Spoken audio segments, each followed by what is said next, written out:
So it begins in this way then.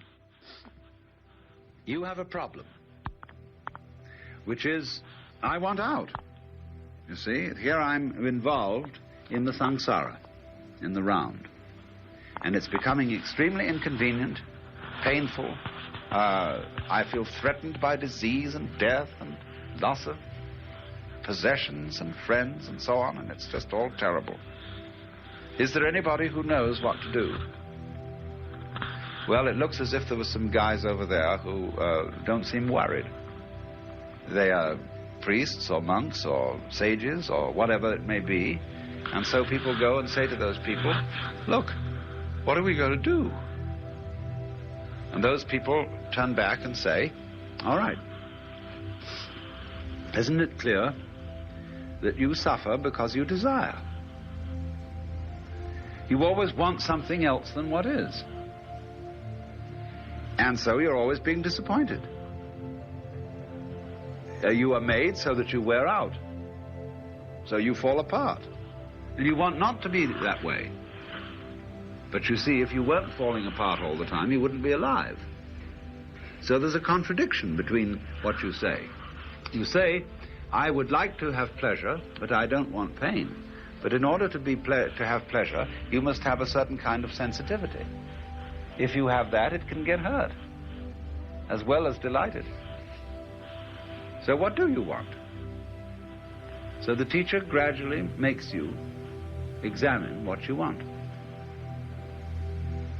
And he points out, every time you think you know what you want, he points out that you're in contradiction with yourself.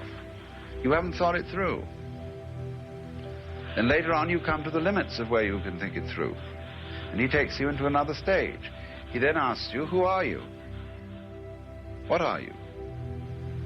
And you say, well, I've always been told that I was Alan Watts, or someone like that. And he said, well, is that so?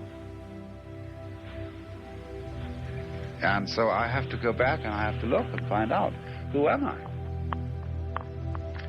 Well, I find I'm a sort of onion.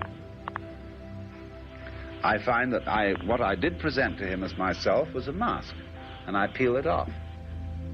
And he says to me, ha, now let's look at your new mask. What's underneath that? So I peel that one off. And I go peeling. And suddenly I find, why, I thought there would be a pit at the center, but there isn't. There's just a pile of skins. And where am I? And, I hear some kind of droll laughter because I wasn't inside the onion at all. The onion was inside me. I was the space in which the onion was contained. But I was thinking that I was something in the middle of it.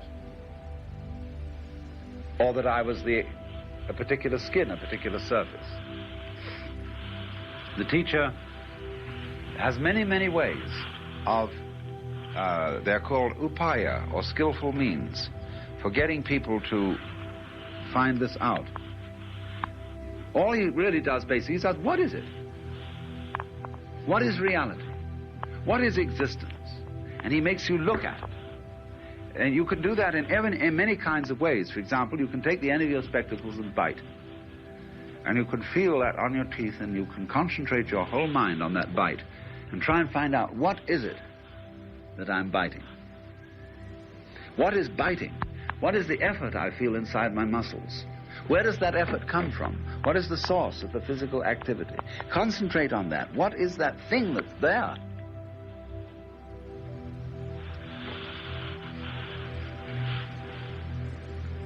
That's the whole of yoga, really. Is finding out what it is.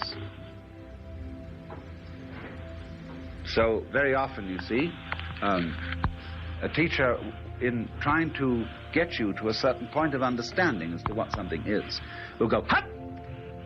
See, just so at that moment, that noise might be the occasion through which you could find out what it is.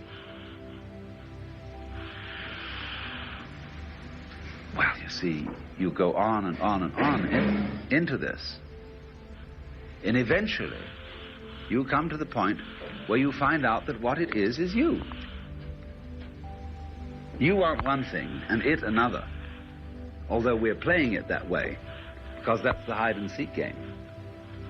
You're it. Isn't it funny how in the game of hide-and-seek we designate somebody to be it?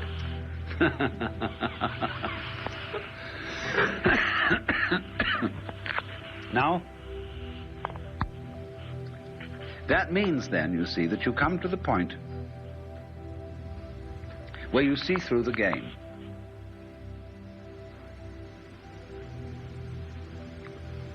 But it's very complicated to come to that point because the game is so well done. The illusion. We are all so marvelously distinguished from each other. And these distinctions are fantastically complex.